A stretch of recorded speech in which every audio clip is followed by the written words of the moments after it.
first, I want to start off by saying this is really off topic. I tried to record this video at the park today.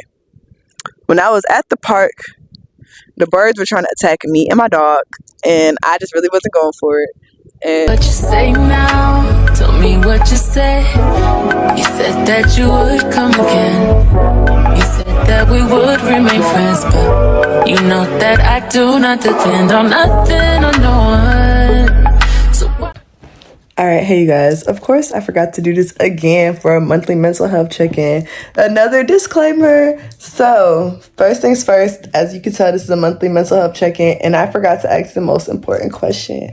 How are you guys doing? Are you guys okay? Do you need a hug? Do you need a friend? Like I said last time, you guys can hit me up, you can talk to me, stalk me, my socials are down below. Also, my Amazon storefront is down below, the tripod I use in this video, the microphone I use in this video. So yeah, but without further ado, we're just gonna get right into this video. I'm gonna see you guys in the backyard. what's up, YouTube? Welcome back to my channel. If you're new here, welcome. If you're not new here, welcome back. I'm Imani Nigerian. As you can tell by the title, this is a monthly mental health check-in. Mani's monthly mentals are basically like a mental health check-in where I just recap the month before and I talk about like things that happened, like how I could overcome it, how I overcame it, and like just what I can do to just make the next month go smoother, like what I learned from the situations that happened. So what I can say is March was really hectic. Today's April 3rd and I was actually supposed to shoot this video on the 31st on Easter morning, but because of situations that occurred, I could not do that. But we're here now, and I'm going to actually edit this video really quick and get this out to you guys by end of day today. So with that being said, I wrote down like the ideas I want to talk about for this monthly mental health check-in. And first, I want to start off by saying this is really off topic. I tried to record this video at the park today. When I was at the park, the birds were trying to attack me and my dog, and I just really wasn't going for it. And so I decided to just, and then when I found another location away from the birds, the wind kept knocking my tripod over, and I'm really just not trying to lose another tripod to the wind. So we was just like, we just gonna come home and we're gonna shoot it at that crib. So we at the crib and we're shooting in the backyard because I didn't want to shoot another video in the house because I just feel like all my videos be in my room. So change scenery, change location, we in the backyard, let's get it. So first thing I want to talk about for March was audition lifestyle. I decided to like put myself out there and start auditioning for different things, like for dance. I'm just like, I'm doing all this training and I'm not showing nobody that I'm training. Like I'm not putting myself on no stages, no rooms or nothing. So like, let's start putting ourselves out there, and even if we're not ready, let's just see like what you're supposed to expect when it comes to auditions. So like what I will say, when it comes to auditions, you need to know what look you're going for, you need to know what the artist is going for, you need to know what the choreographer is going for, you need to be doing your homework. These are all things I learned from like going to auditions. Like I learned that I have a decent look, I have a good headshot and resume. Even though I don't have much on my resume still looks decent to the point where it's like, okay, we can work with this. And then like I know how my headshot and resume should look. Like it should have the glossy front, and then on the back side, the ashy side should be your resume. And like your headshot should look professional, should look commercial, it should give that girl, if you're a girl, or that guy if you're a guy, it should match the look that you're currently wearing at the time. So like for me, my headshot, one of my main dance headshots is in this wig. So like if I go to a audition right now, I should change into this wig until I take more pictures in like my other hairstyles. And I have one in like my natural hair, like when it's like pressed, but Lord knows it's really hard to dance in a silk press. I'm just gonna tell you right now, it's hard unless you just one of them girls who wear a silk press all year round, your hair just really heat trained like that. But yeah, that's impossible. So I will say my first audition was just kind of hectic because I literally went from like my regular rehearsal from intensive I was in straight to the audition, and that was really hectic. And then like I feel like I didn't really have time to put myself together and like put my look together and things like that, because I just came straight sweaty from a rehearsal, changed clothes, threw some makeup on, and boom, just went in there like, let's see what it is and let's see what it ain't, and call it a day. Like I said, I really just went for knowledge. It was straight. I caught the step. I kind of retained the step. That's where I learned that my retention is so trash. Like, I knew my retention was trash, but these auditions been showing me that my retention is freaking terrible. Like, well, if I'm put under pressure, I'm not retaining nothing. It just be like my head be in la la land. Like, I be here physically, but like my head be like in a million different places. And I think that really just had to do with the fact that I didn't have a car, and like my school's everywhere, and a lot of stuff that I want to do in my life just isn't where I want it to be. So like my head be everywhere, but I gotta get out of that, because like if I want to dance professionally, that don't mean like my life's gonna be like 100% what I want it to be at the time. So it's just like, that don't matter. That don't matter. You just gotta get it together. Like, you just gotta tap in like as soon as you come on. So I learned that about myself for sure. And I think, oh my gosh, y'all, this is what happened. So I did the audition, right? And they called my group to go in. So like, they broke us up in groups. This is for the first audition. I'm dancing. Y'all, why does my wig come off? My whole, and it's like I felt it. I felt that bitch start slipping. Like, I felt it start to slip back. Cause like I told you, I came from rehearsal, so it wasn't down no more. Like, it was, I had the melt band on top, thinking that it was holding something down. I felt it start to slip. And when it started to slip, So it started slipping during the first time, because they made us go twice. The first time it started slipping. Baby, that second time, it flew off. But I kept dancing. Because I was just like, at the end of the day, what if I'm on stage and my wig come off? I gotta keep going. I can't just take my wig and run off. The artist's gonna be like, okay, thank you. Sorry that happened to you, but you're fired. I will never ever book you again, and I'm gonna talk to every other choreographer in the world and tell them that you are a crybaby because your wig came off. So yeah, I just, kept dancing with my ball cap on, and they loved that. They was like, the fact that your wig came off and you kept going, I like to see that. And I was like, thank you. Because in my heart, I didn't say it out loud, but I was like, inside, I was crying. So that happened. I kept dancing. Retention. So I learned that every time I go to an audition, I need to sew my wig down. I don't sew my wig down for rehearsal, because after rehearsal my head be so wet. I just be want my head to breathe on the drive home, and I just sleep in a do-rag, because I just be like, bro, my braids is wet. Like, this is just nasty. Like, I just be want my head to breathe. So I don't really sew my wigs down, but if I'm going to audition, I'm going to sew my wig down. And then, okay, so then I went to another audition, right? The second audition that I went to, but it was kind of delayed for other reasons, like the time period that it was supposed to start and the time period it actually did start, it was delayed. So then when the choreographer did finally arrive, he was just like, yeah, I'm not gonna waste somebody else's time, no more of y'all time, so we just finna just start getting to it. And then when he started getting to it, he put us in lines. And I tell y'all, he just started cutting folks based off what they look like. I'm talking about, like, we was in the line, we was at 4 long lines. Half the people that was in there waiting, mind you, we was waiting for a while. He cut us off. Not all of us. I didn't get cut. I didn't get cut based off my look. I got cut based off my retention. Told y'all, La La Land, I gotta get out of there. Ain't no money in La La Land. There's no money in La La Land. I gotta be here in the real world. He cut half them girls based off their look. And I was like, well, damn. At least I know my look is good. Just gotta get my retention together and I'll be straight. So that, going to auditions this month really just taught me that I just need to get it together with retention, and in the dance industry, I'll be fine. My look is good. I got my look good. My resume and headshot is decent. I just got to get that together, and I'll be okay.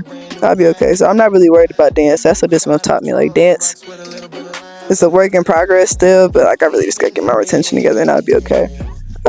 This month I kind of realized that, like, I do a lot of stuff, and it got to a point where I was just like shutting down. I was just feeling overwhelmed, completely overwhelmed, like, because I don't think I understand. I work 40 plus hours a week. Outside of that, I'm in the studio for dance at least 3 to 4 times a week. If I'm not in a dance class or a rehearsal, I'm in the gym trying to figure out my body. If I'm not doing that, I'm doing homework. I'm a part-time student trying to graduate next year. And also this month, I had to find a car.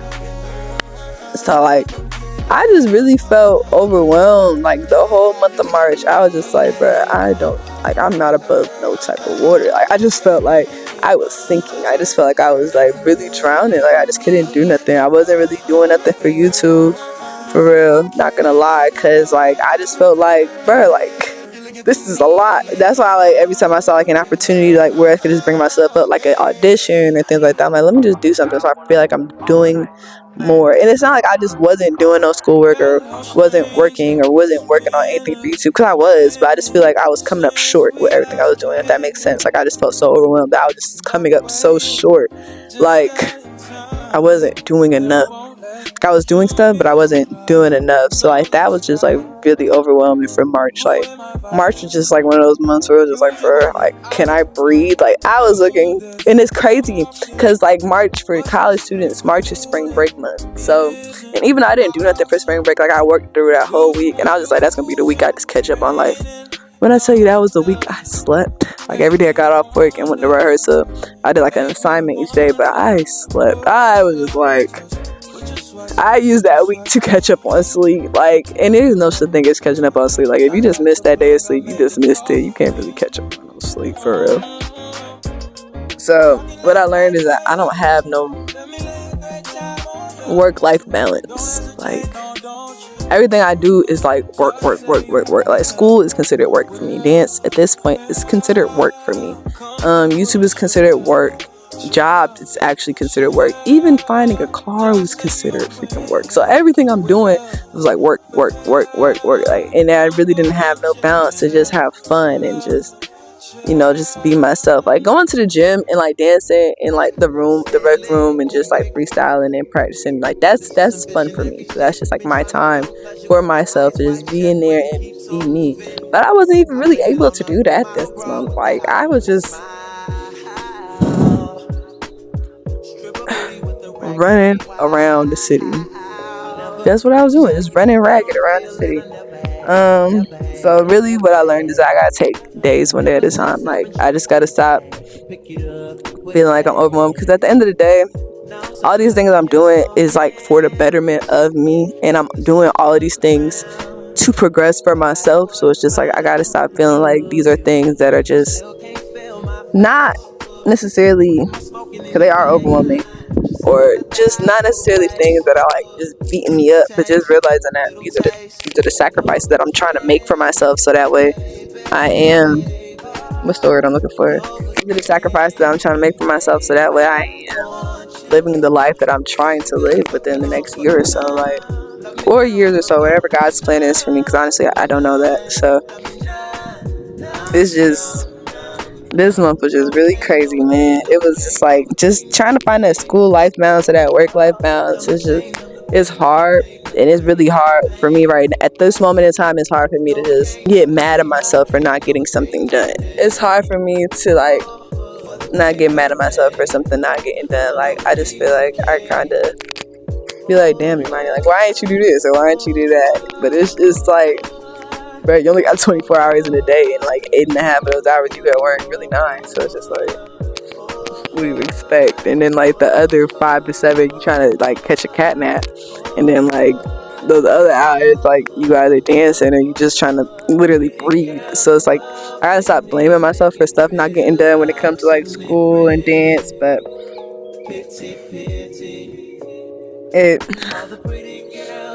it's not, it is what it is, but it's something that's like a work in progress. That makes sense. Like it's like a work in progress. So learning to take things one day at a time and living up to others' expectations. So I learned that I feel like everybody got a little people pleasing in them somewhere, but mine basically comes with like I noticed mine mainly when it came to this car situation. So like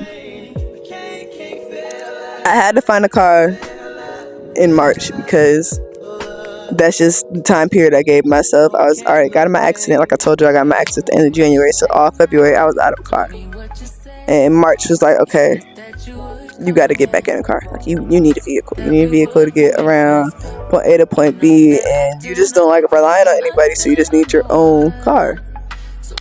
And I was really just trying to find a car that I liked, a car that my family would agree with, and just things like that, because they didn't want me in the same car because the car that I got into an accident with. And I get that. Like, I really do understand that. But it's like every other car I was looking at, I did not like it. Like, and oh yeah, it's a car vlog coming out soon because I took y'all with me on my car journey. So tune in, look out for that because that is coming out soon. But anyway, every car I was looking at, it was something I didn't like. Like, the door handle was silver. Like, why is the door handle silver? Why is the door handle not the same color as the car? The headliner was gray. Why is the headliner gray but the interior is black? That doesn't even look cute to me. Like, the headlights were too big, or the headlights were too small, or the body was just weird. Why is the body short? Why is the body long? Like, or why did the seat sit up so high? Or why is this on this car? Why is that on this car? Like, it was just so many little things in particular that I just didn't like with the cars. But I was trying to find, like, for example, my family wanted me to get a Nissan. And I don't think it's because they all got Nissans, but they like the prices on them. And I was just like, the price ain't even the problem. It's the car. I don't like what the car looks like.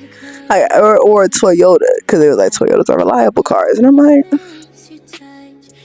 I had so many specifications. Like, if it was a Nissan, it had to be like a Altima or a Maxima SR, or if it was a Toyota, it had to be the Toyota Camry, the newest one, or if it had to be like, you know what I'm saying? So like, if it was something, I had to get this specific thing. So I was like, I was trying to look at all the other cars because I knew that they wanted me in one of these cars because they didn't even trust the car that I just had because of the accident that I got in.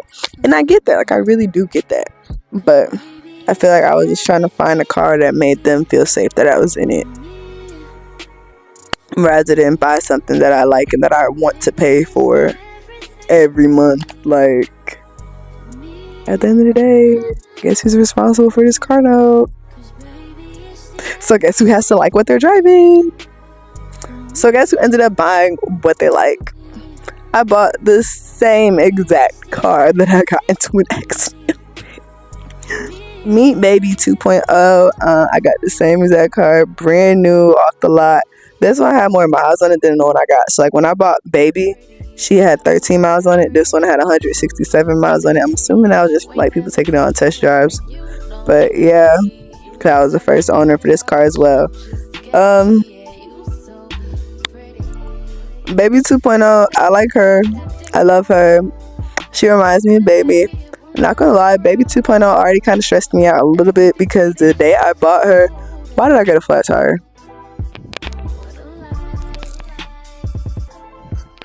Why did I get a flat tire? I was bringing my car so my boyfriend could see it, and we was finna go do something. Cause I finally got a car, so I'm excited. Of course, I'm finna show my boyfriend. I was with my family all day, so I bring him to see my car. As soon as I'm pulling up the driveway, I hear it, and I'm like, ain't no way, what's that noise? So then I drive a little bit more, ain't no way.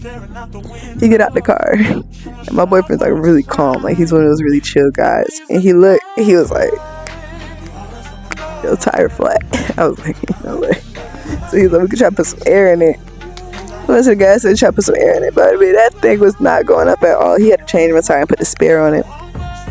Luckily, they gave me another tire for free because it's just like, it didn't make no sense that I already got a flat tire the day I bought the car. So Baby 2.0 kind of stressed me out like that, and that happened on Saturday, so that's why I couldn't record on Easter, because I wanted to record at the park, which would have been so perfect if I would have been able to record on Easter. But you know, everything happens for a reason, so here we are in the backyard chilling and recording this video. But they changed my tire for me Monday, and I'm in my new tire, and I got my new car, and after that was our only little hiccup that we had so far, and we're doing good. So yeah, Baby 2.0, we kicking it, we chilling. I love her. Like, I just love having this car back. I'm gonna do like a car tour and all them little shorts and videos and things like that. Like, I haven't even taken the plastic off, like the screen or nothing yet, because I think I'm just still in awe of having it. But yeah, we back in our car. Back in the car. And yeah, I think that was like the biggest thing that was stressing me out, like just trying to find a car that everybody was comfortable with me being in. But at the end of the day, it's not about everybody, it's about me. It's about me, like I said. So yeah, we back in the car, we back at it, brand new, we got no keys, we lit. So yeah, So that really just recaps March. March was like overwhelming, but we made it through. Got through it. We got a car. We did some auditions. It was a lot of ups and downs in March. It was, but I just feel like April's gonna be so much better. I have a lot of faith in myself that April's gonna be better. I would say for my mental health, like a mental health check, on a scale of 1 to 10 for March, it was a smooth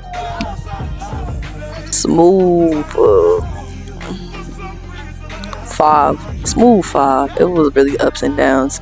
I had a lot of solo dates in March. Like, I just needed a lot of me time because I just felt like I had so many decisions I need to make and like things like that. So I did a lot of like going to restaurants by myself and a lot of margaritas by myself at the Mexican spot up the street for me, because I just really just needed them days. Like, I think I had like one day a week for myself, and sometimes that's really needed. Like, all because you're in a relationship don't mean that you gotta always go out with your partner. Sometimes, and it's okay, it don't mean you have no problems with your relationship, because I'm great in mine, but sometimes you really just need them days where you just by yourself. I mean, of course, still talk to your partner about what's stressing you out. I'm not saying like just shut them out, but sometimes you really do need that time to yourself to just and just take in everything that's going on in your life, so that way you're able to better comprehend, like, hey, this is what's going on with me and things like that, so that way you're not coming from a place of like frustration and all this confusion, and it's easier for you to just explain everything that's going on. So just a little TED talk for you. But yeah, I feel like this monthly mental health check-in was everywhere, but that's because March was really everywhere for me. I hope you guys enjoyed this video. Make sure you guys like, comment, and subscribe. Share this video with everybody. Your auntie, your uncle, your sister, your brother, your cousin, your homie, your homeboy, your girlfriend, your boyfriend, and tell somebody in Nigeria and tell them that I sent you. And I will see you guys in my next video. Bye. She found a flight, nigga, in the sky. She found a flight, ran away out of here. She found a flight, nigga, can't even see me on way out of here. I'm too far in the sky. Hermes ass for the dawn, my ass. Bitch, so pretty, look.